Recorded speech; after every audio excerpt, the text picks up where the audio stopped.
Hello, this is Nils. In this video, I will show you how to use the Blender glTF exporter add-on to export glTF scenes that use the MPEG extensions. We will export a video texture and a special audio source. Download the repository, go to Preferences, and add our repository to the scripts directory. Once that is done, we can go through add-on. And here, look for RTXR. You should see the plugin come up here. And check it to enable it. Now, save preferences. Start by deleting everything from the scene and import a glTF document with static content.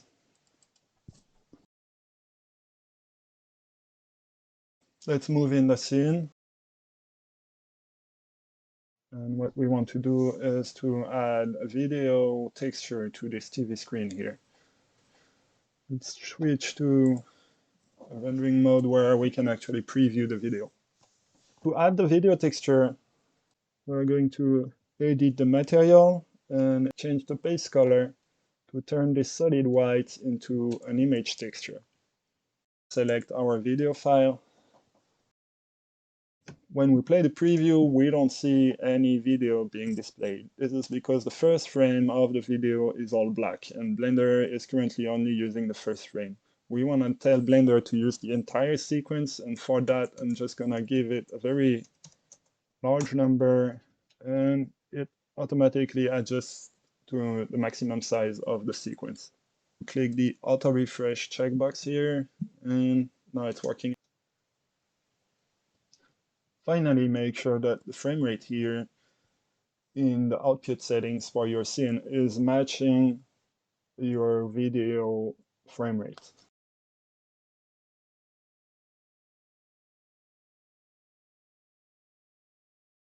And in Blender, an audio source is called a speaker.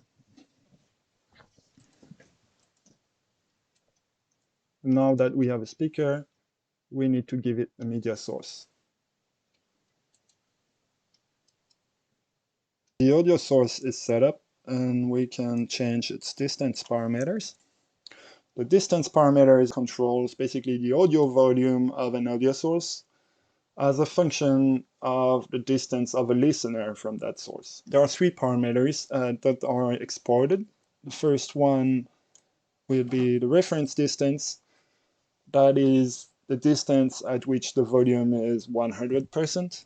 The second one is the maximum distance. That is the distance at which the volume will be 0%. We're going to change that to maybe 20 meters. And the last parameter is the attenuation. So that's how strong the distance affects volume depending on the distance model. The distance model is basically the function that is using these parameters to control the audio volume based on the distance.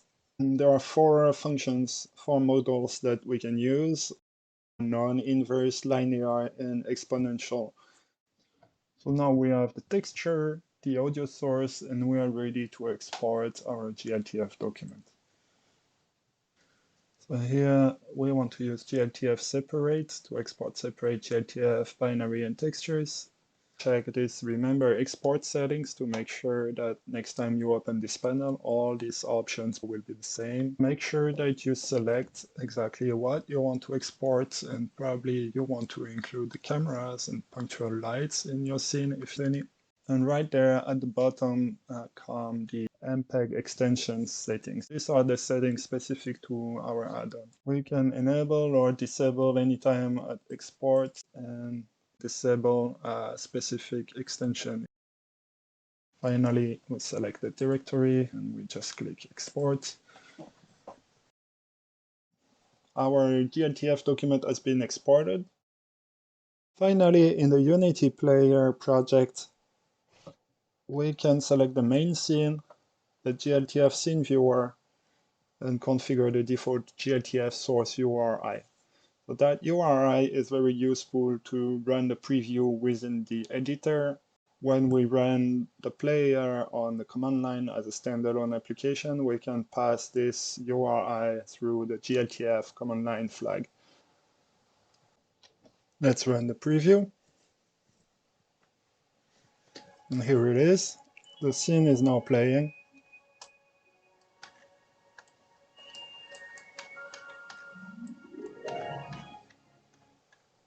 As we move away, we can hear the audio specialized. And that's it. I hope you found this video useful and look forward to your feedback on the GitHub repository.